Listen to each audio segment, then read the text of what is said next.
CAC is a shared number. That's why it's so powerful. You can't have a good CAC without the marketing performing and the office performing. Let me give you an example. Let's say you get 100 new patient leads, qualified leads. These are all people super interested. They all financially qualify to get the treatment that you want to do, and they're all calling and asking for it. But you convert 0 of them, or you convert 1 of them, let's say, and you spend $10,000. Your CAC is going to be $10,000. Welcome back to another episode of My Dental Playbook. I'm your co-host, Gary Bird. Along with my co-host, Dr. Blake Hamblin. Today, we're going to be discussing how he's grown his practice from $200,000 in production to over $500,000 in production in just 12 months. He's going to dive deep into the weeds on how to build out your relationship with your marketing team and a lot of other hacks that have served him really, really well over the years. If you're not getting results from your marketing, this is a must watch. Also, down below, we got a free resource that shows you exactly what KPIs you should be tracking to make sure that your marketing is effective. Stay tuned. All right, we are live for another episode, and today, this is going to be a good one. Dentists versus marketers. Why they don't get along. Why is it so, I really feel like, man, I go in some of these Facebook groups, and I get called a scam artist. You're a dirtbag, you're a cheater, you're a liar. And I'm like, dude, I've never worked with you guys. You don't even know anybody that I've worked with. And I kind of feel like sometimes dentists treat marketers the way some patients treat dentists about dentistry. Like they say it's the same kind of verbiage. But also I do understand too.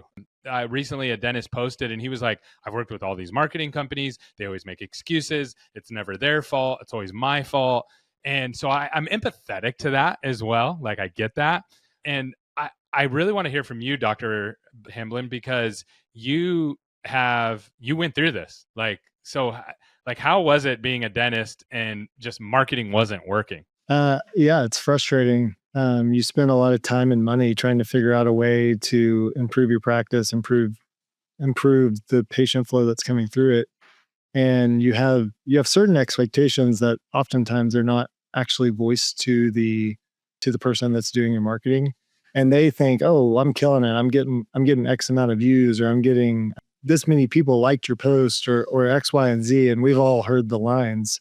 But really all we care about is, at the end of the day, is, did I make a return on my investment? And it's really hard as dentists to find the time, or really to even understand, how do I even hold the guy or gal that's doing my marketing?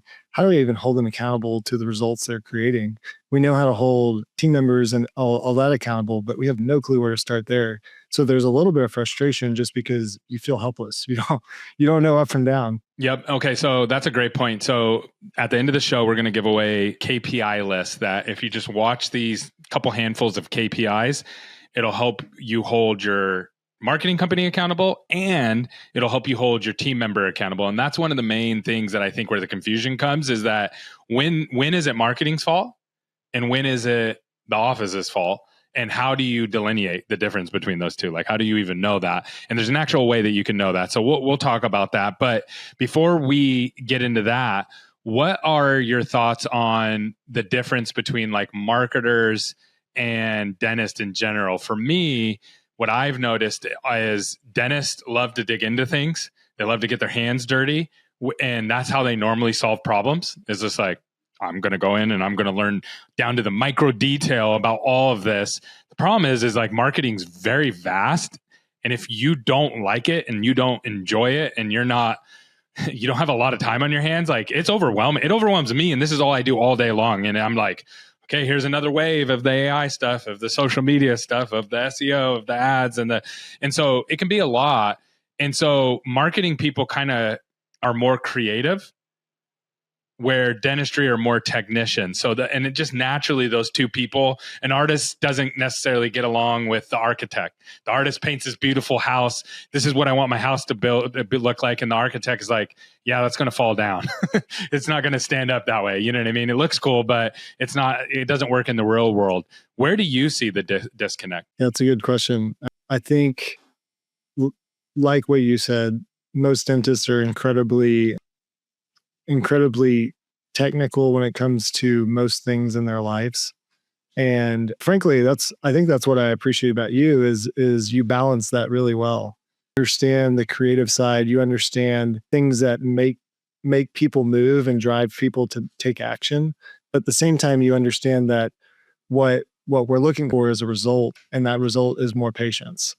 And so I think that is the biggest issue. The biggest issue is that there are two different personalities that are clashing, all going for the same goal, often with uncommunicated expectations, and that never leads to anything good in your marriage and anything like that. Yeah, very true. And one thing that people don't realize is like beauty is subjective, right? And dentists don't operate well in the subjective world, right? Like when they look at a smile, when I look at a smile, I go, that is a beautiful smile. And then I see dentists just tearing it apart, right? They're like, no, it's not. Let me tell you why. Technically, and I'm like, wow, I've never seen that before. And so when somebody says my website is not beautiful, I don't think it's beautiful, that's a subjective statement.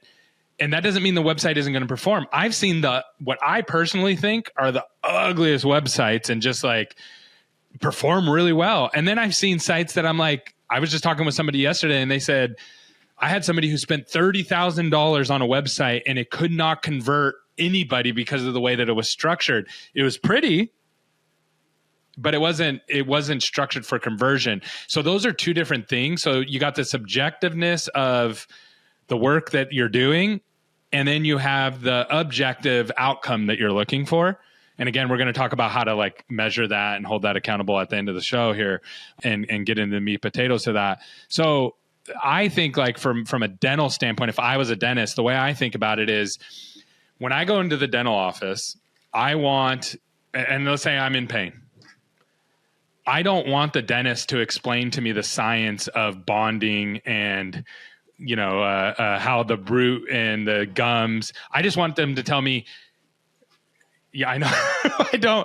I won't understand it. I'll smile and shake my head, yes, but I won't understand it, right? You went to school for a long time to understand that. So I want to just know, Gary, here's why you're in pain. Like there's an infection or there's something broken here. Here's how we're going to get you out of pain. And here's how we're going to make sure this doesn't happen again. You need to do X, Y. I had somebody recently, they're like, oh, you need to do the little rubber thing that you poke the gums to make your gums stronger in that area. And you just got to poke it every night, poke them. And I'm like, okay, I'll poke it every night then. And they said that will make your gums healthier. And so I think that's what a lot of dentists are looking for, is just like that objective, like here's what's wrong, here's how we're going to fix it, and here's what you can expect in the future moving forward. Yeah. I think reflecting back, you guys actually rebuilt my website. And if you remember, I came with a lot of ideas, and there were a lot of things that I liked from other companies that build websites and do marketing and whatnot. And we had to sit down and discuss those things that were non-negotiables versus what were things that we could still include, but it would slow it down. So for example, if you've got a hero video running on your mobile site, that's going to slow it down. Now, does that matter to your client base? Maybe not. If you're in metro, probably so. They're looking to move fast. If you're in rural, they're usually moving a little slower. So maybe they don't care if it takes 2 more seconds to load. But I think the dentist has to understand everything that we do is forward facing. So they come to a physical site. That physical site is expected to be clean. The way that we talk to patient is expected to be a certain way. The thing that we deliver is expected to be a certain thing. And then we have people like you who come and tell us, we'll give them a $49 cleaning. And we're like, excuse me, that goes against everything that I've ever wanted to do. But guess what works? The $49 cleaning, right? And so it's being willing to listen to people that have a proven track record. Now, there's a lot of marketers out there that I've worked with that will tell you one thing and do another. And so I'm not saying go blindly trust people, but when you have someone like you or other marketing companies that other people have worked with and have proven results, when they suggest doing some things, we as a group of dentists, we have to listen to them. And we struggle to do that. A lot of marketers will just a lot of marketers will just lay down and say, okay, fine, we'll do it your way. And then what happens is the reason I I train my team and I try to, like, I'm willing to fight over this stuff, is like, you're not going to get the outcome that you want from this. I've had doctors that were like, I want a $399 cleaning on a website, or I want a bloody, here's me ripping someone's jaw out and blood everywhere, and I want this video on my website. And I'm like, no, don't do that. Like, that's, a dentist will love it. Like, dentists are going to go in there and geek out over it. Go share it on Facebook, like put it on your private YouTube channel. But no one wants to, like, I can't even watch them. Like, when I'm scrolling on YouTube, it's literally like sensitive content, and I have to like get an okay to even view those videos because they're that graphic. Yeah, we don't live in that world, Gary. Like, we're in such a bubble, and we think that everybody thinks the same way we think, and it couldn't be further from the truth. Yeah, and now I will say there are bad actors out there. So there are people out there that have no idea what they're doing, and they usually make the biggest promises. So that's the thing that I've learned, is like, people who are brand new to dental are like, oh, I'll guarantee that you're going to get 50 new patients. I always tell people, like, that's not, you can promise that, but the chances of you doing it are very low, because it actually relies more on the office, which we'll talk about again at the end. So it's like, you're promising that their team's going to perform at a certain level. That's interesting, hard to do. You probably don't understand dental. Now, one of the other things that I wanted to talk about is communication and just kind of staying in the trenches. So I looked through our 5 top performing clients, and you were on that list. And there was like 5 different things that made them top performing offices. And one of the things was the dentist met with the marketing team at least once a month. Now, I know you meet like every 2 weeks, every week sometimes. So even more, just to like keep things, the wheels turning fast and make sure that you're getting what you need.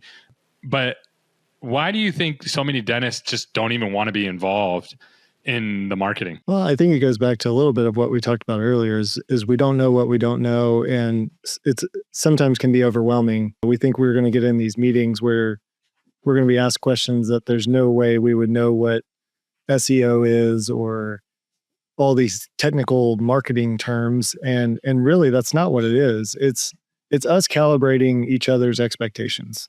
And it's done in a kind way from both sides. It's, hey, we're seeing this. And it's just like any other relationship. Like, you meet with your wife and you talk to her about how the week's gone or how it's going to go. And we get together and they're saying, hey, we've seen the slowdown that you're probably feeling. And the reason is because you've got 5 other offices that aren't normally competing with you are now competing with you. So we're going to adjust how we're going to use your ad spend to get you better return. And like, that's all I need to hear. All I need to hear is like, you care and you know. From there, you got it. The other side of it is when things are going well. I've talked to you before where I'm like, hey, you're about to have a record new patient month. And you're like, yeah, my production's way down because of other circumstances, maybe like September, September, a bunch of existing patients no show, don't end up doing the treatment that you thought they were going to do. So even if you have a record new patient month, your production's down. So you need more than normal. But most dentists don't understand that like nuanced relationship. It's so critical. I think and I talk to a lot of people about this, is one of the main reasons I think we've had a ton of success is and I think we've talked about this, is the radical clarity that I feel like I've communicated to your team, along with the ongoing clarity. Like, this is where we were, this is where we're at, this is where we want to go. And that's the rhythm and the routine that we taught through. And, like this month, we talked last week and I said, hey, yeah, let's up the budget a little bit because, next week's looking a little slower, and going into September, I want to ramp into that. I didn't want to do a whole lot in early in August, because I wanted to push that into September. And I knew if we put it all in August, they'd come in August because we have the availability. So I was like, end of August, let's ramp into September. We had a very succinct, clear plan, took 10 minutes to talk about, and we all moved on. Now, one of the other things that's important that I think that a lot of dentists miss about not being on their marketing meeting is the operational changes that you have to make that only the dentist can make. So let me give you an example. This is a real life example. We just had a client, dentist never joined the call. He's burnt out. I think he would leave the practice if he could, like that kind of thing. He's trying to figure out how to grow it just enough to bring in an associate. And we're like, hey, you're going to hit your goals, but your no-shows are like through the roof. And we're meeting with their like office manager or something like that. But they did not have the authority to go in and change all of their scheduling block. They're moving to a block scheduling, changing their confirmation process, like huge operational changes in communication and software, and it impacts the whole team, everybody in the office, the way that you schedule. And so we no matter what we said, we could not make that change with this person. And it was easier for that person just to go to the dentist and just be like, oh, marketing's not working. And I never got to talk to the doctor, but I literally told him, and it's in our agreement, like when they signed the agreement, you must meet with us at least once a month, because that's how, but he didn't follow that. And so I reached out to him and I said, hey, look, I know we're your fourth marketing company. I know you're going to a fifth marketing company. You will fail again. I guarantee you, unless you fix A, B, and C.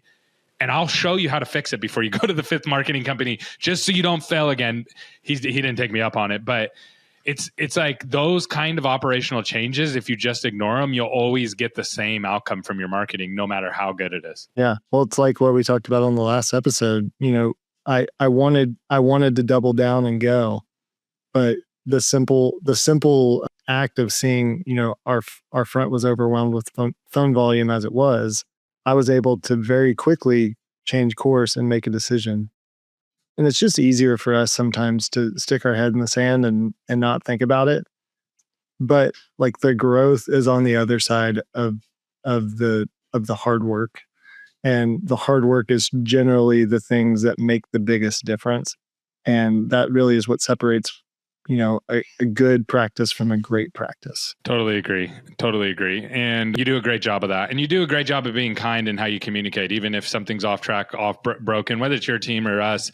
You always do a good job being nice. And that makes, you have no idea how much that motivates my team to we got to deliver for Dr. Hamblin, because he's always nice to us.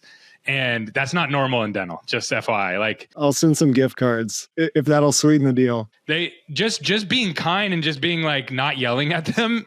You have no idea how abused some people are in the dental industry. It's rough. You see it on Facebook. Imagine working with some of these people who get just blow up for no reason on Facebook. Imagine how they treat their team. It's tough. Well, I mean, it's wild that we're that way, because we often will get treated that way by patients and we don't like it. Yeah. I know. I just look and I'm just like, dude, it actually creates empathy in me. At first I get angry and I'm like, I'm going to say something really mean. That's always my first response. And then I'm like, man, they must be struggling. It must be rough. Something's not working in their life. So I'm going to try to be a little bit kinder in my responses. Okay. So let's talk through this. So how do you actually hold your marketing team accountable? Okay, so first, if you're going to work with a marketing company, start at the end, okay? Start at the end. Don't go to build just stuff for marketing because you think you should be doing it for marketing's sake. That's not the right approach. And the reason for that is marketers love that because there's no accountability with it. It's just a deliverable, right? It's the easiest thing in the world.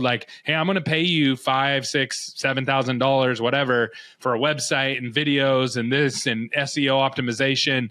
And if you never talk about anything like a tangible deliverable from new patients, that means the marketing company's job is done once they do those things.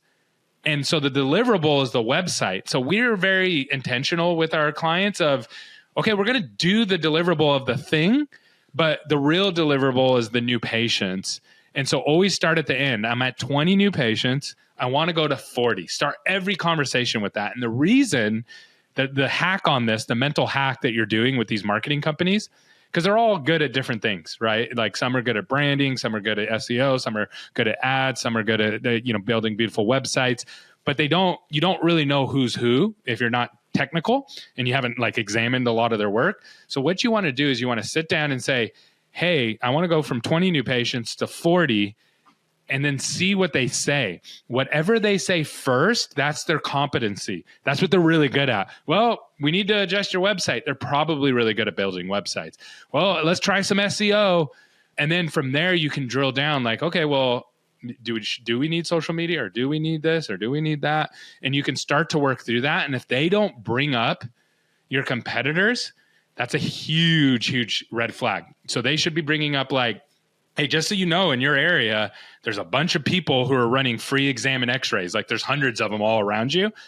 If they don't bring that up, what that tells you is they're not even thinking about generating leads and generating patients, because that's part of the equation. If I can brag on you guys just a little bit, we're having a big love fest here, apparently. So one thing I've learned working with you guys is a term called CAC, so cost to acquire a customer. And anytime I talk with your team and I say, hey, I'd like to get more new patients, the first place we go is, what is your CAC and what would it do to increase new patients? Because there's a possibility, and you can talk more to this better than I can, about like more new patients may also mean more CAC or vice versa, or lower CAC. Yeah. But it's quite literally an equation. So they're like, okay, you want 20 more people, your CAC is $300, blah, blah, blah. This is how much we need to spend. Right. And so it's really simple. And it's because the metric for you guys isn't a website, it's actual results and trackable. And I think you can use trackable outside of just working with SMC. Yeah. Yeah. Like if you want a way to actually be able to track what your marketing company is doing, it's the easiest investment I'd ever make. I don't even know how much it is, but that's what but that's what I would use, because I can literally get on a dashboard and see exactly how many phone calls we got, how many of those converted, how many of those scheduled, how many of those actually showed up, and then what dollar amount is tied to that. And it just makes it easy. It makes it so easy. And CAC is a shared number. So that's why it's so powerful, is that it actually tells you how the marketing, you can't have a good CAC without the marketing performing and the office performing. Let me give you an example. Let's say you get 100 new patient leads, qualified leads. These are all people super interested. They all financially qualify to get the treatment that you want to do, and they're all calling and asking for it, but you convert 0 of them, or you convert 1 of them, let's say, and you spend $10,000, your CAC is going to be $10,000. And the dentist is going to say, that's horrible. Well, but what's the reason that the CAC is that? And so you have levers to pull. You can lower, if you convert 100% of your phone calls and then you have 0% no-show because you're scheduling same day, next day, then all of a sudden your CAC drops. But if you're converting 60% of your phone calls and you have a 20% no-show rate because you're scheduling so far out, your CAC is going to be, even on an amazing marketing team, like perfect marketing, your CAC is still going to be high. And so you got to CAC is a really strong number. Now, I was just arguing with a dentist on Facebook recently, and they were like, why don't they use ROAS? That's a return on AdWords budget, or return on your marketing budget. That's the ultimate goal. For full arch, that's true. But I told him, I said, no, you're misunderstanding GP, because GP is a recurring game. And then so you need to know lifetime value too. How much are these people buying from me?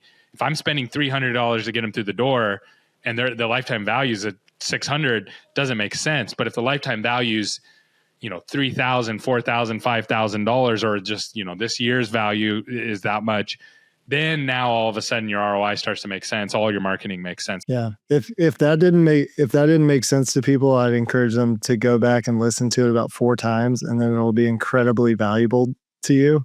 Because if you can learn these few things, it will make a huge difference in how you communicate with your marketing team. I'm doing I'm being a dentist, over explaining.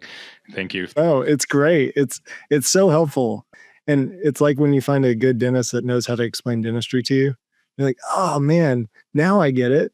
But you've been told 15 times, but now you finally understand it. 100%. Yeah. So we got a whole list of these KPIs. So I don't think we have time to work through all of them right now. But if you want them, I gave you the framework of how to talk through that. Dr. Blake gave you the framework of how to meet with your marketing team and invest a little bit of time into that. And these KPIs that I'm going to give you, if you just watch these, they're going to tell you whose fault it is. If your cost per lead is too high, that's a marketing problem. If your cost per appointment is too high, that's usually a team member problem. We need to train them a little bit. If your CAC's too high, it could be all of the above. If your ROI isn't working, but the patients are making it in the door, then that's a treatment coordinator problem. So it actually tells you exactly who to go talk to when you need to work through these KPIs. So you can download that below. Anything else that we should go over, Dr. Blake? Anything else? I think it's great. I think your team's going to hate me because I'm going to have all the answers to the test when I show up. I love it because I meet with them every day. So this is how I talk to them,